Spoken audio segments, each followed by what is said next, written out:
Tanya jawab akan kita lanjutkan. Dan berikutnya calon wakil presiden nomor urut 3 dan calon wakil presiden nomor urut 2 akan bertanya jawab.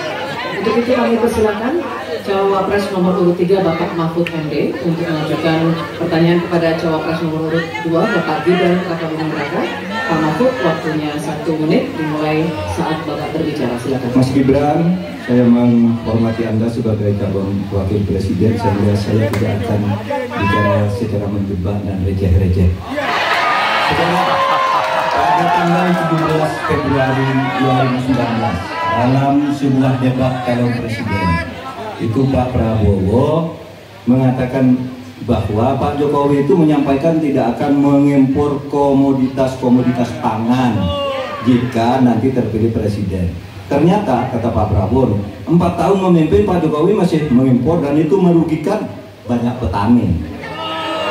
Nanti dicek ya bahwa itu pertanyaan Pak Prabowo ke Pak Jokowi saat itu. Pak Jokowi bilang nggak akan impor, tapi sampai sekarang kita masih mengimpor banyak, masih mengimpor banyak, malah semakin banyak mafianya impor mengimpor bahan pangan. Nah itulah sebabnya apa usulan Anda untuk menyelesaikan masalah 5 tahun lalu ini. Ya baik. Cukup kami persilakan Cawapres nomor urut 2 Bapak Gibran Rakabuming-Raka untuk menjawab. Waktunya 2 menit dimulai saat berbicara. Silakan. Sepertinya Prof Mahfud agak ngambek ya, soalnya saya sudah 2 kali memberikan pertanyaan yang sulit. Carbon capture, greenflation, selalu dikomenin pertanyaan receh. Ya kalau receh ya dijawab Pak, itu loh, segampang itu. Oke, masalah pangan, masalah impor 2019 sampai 2022 kita sebenarnya sudah swasembada beras. 2023 ada impor karena El Nino Pak, dan ini terjadi di sebagian besar di belahan dunia Pak.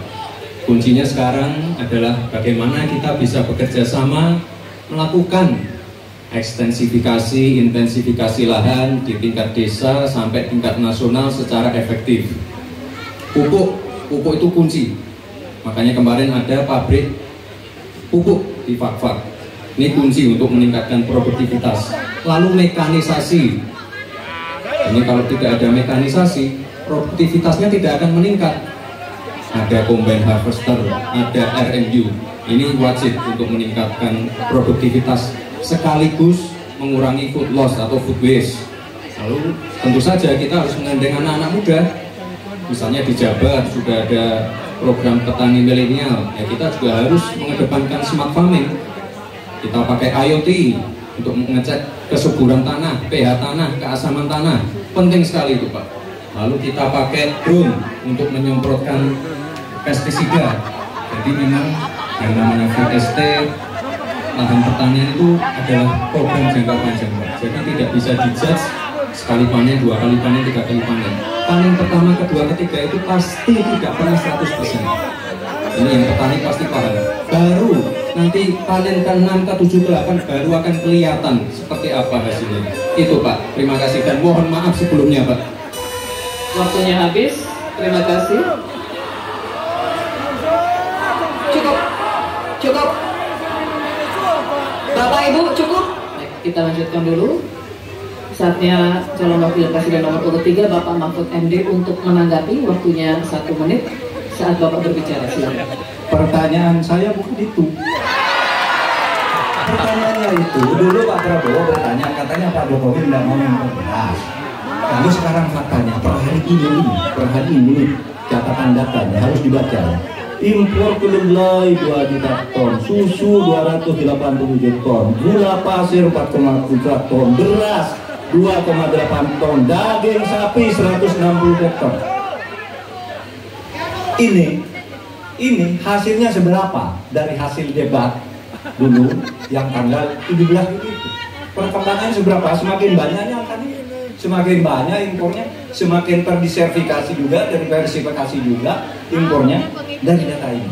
Dari sebab itu kemudian secara lebih mendasar saya ingin menanyakan posisi Mas Gibran dengan penuh hormat, posisi Anda sebagai wakil presiden. bagaimana tentang konsep Trisakti Bung Karno terkait kemandirian. Selanjutnya kami persilakan Cawapres nomor urut 2 Bapak Gibran Raka Buming Raka untuk merespon tanggapan dari Bapak Mahfud MD. Waktunya 1 menit Pak, dimulai dari saat Bapak berbicara. Silakan. Terima kasih Prof. Mahfud untuk evaluasinya. Sekali lagi saya mohon maaf jika ada kata-kata saya yang salah. Tapi sekali lagi ini harus kita evaluasi dan kita jangan memberikan narasi-narasi yang menakutkan kepada warga. Intinya adalah program-program yang sudah berjalan sekarang. Nomor 1 dan nomor 3 ini kan kompak, putus gagal. Saya tegaskan sekali lagi Pak, memang ada yang gagal, tapi ada yang berhasil juga, yang sudah panen. Misalnya di Gunung Mas, Kalteng, itu sudah panen jagung, singkong. Itu Pak, cek saja nanti ininya, cek saja datanya. Intinya adalah warga jangan diberikan narasi-narasi yang menakutkan. Kita harus optimis Pak. Bapak-bapak ini adalah calon-calon pemimpin, harus optimis. Jangan memberikan narasi-narasi yang menakutkan kepada warga dan masyarakat.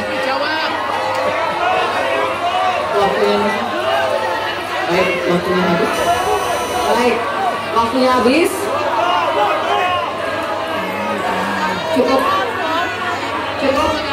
Semakin panas teman-teman di segmen kelima dari debat Cawapres kedua atau debat Cawapres Pamungkas. Segmen pertanyaan dari paslon dan tanggapan juga antar paslon.